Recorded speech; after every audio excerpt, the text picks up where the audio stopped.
ওই তাদের দুই ভাই দুই বোন, ঠিক আছে, তারাও আমাদের গুরু মাঝে দীক্ষিত, আমাকে বলে, প্রভু আপনি একটা কাজ করেন। কি কাজ?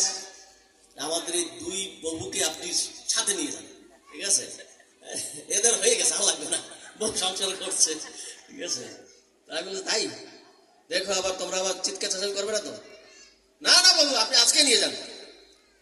তো এরকম আজকে আমাদের সাথে 4-5 দিন ধরে আছে। তো প্রভু আমাকে বলে, দেখেন প্রভু, আপনার সামনে গেলে মাতাজি বলে আমাকে নিয়ে যান, আর দেখেন আমি পূজা করতে গেলে ফোন দেয়, মঙ্গলারতি করতে গেলে ফোন দেয়, আরতি করতে গেলে ফোন দেয়, আপনার কথা শুনতে গেলে ফোন দেয়, কবে আসবে, কখন আসবে। ওনার একটা ছেলে আছে, নাম হলো গোপীনাথ, এত সুন্দর কথা বলে, এত সুন্দর জপ করে, এত সুন্দর মঙ্গলারতি করে, সব পারে, মানে দেখে অভিভূত হয়ে যাবেন, বৈকুণ্ঠ দূত তারা।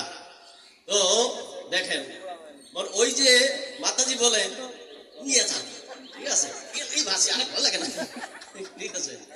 আর এই যে 4-5 দিন আমাদের সাথে আসছে, ঠিক আছে, ভিডিও কল দেবে, তারপরে অডিও কল দেবে, ফোন দেবে, প্রভু দেখেন আপনি কথা বলেন।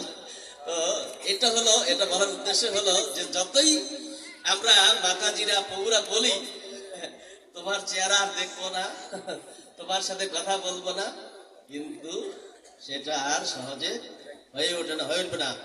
এটা তখনই হবে, ঠিক আছে, যখন আপনি নিত্যানন্দের কৃপায় অভিষিক্ত হতে পারবেন আপনার জীবনে, আপনার হৃদয়ে, তখনই কেবল আপনি এই সংসার চক্র থেকে আপনি পরিত্রাণ পেতে পারবেন, ঠিক আছে।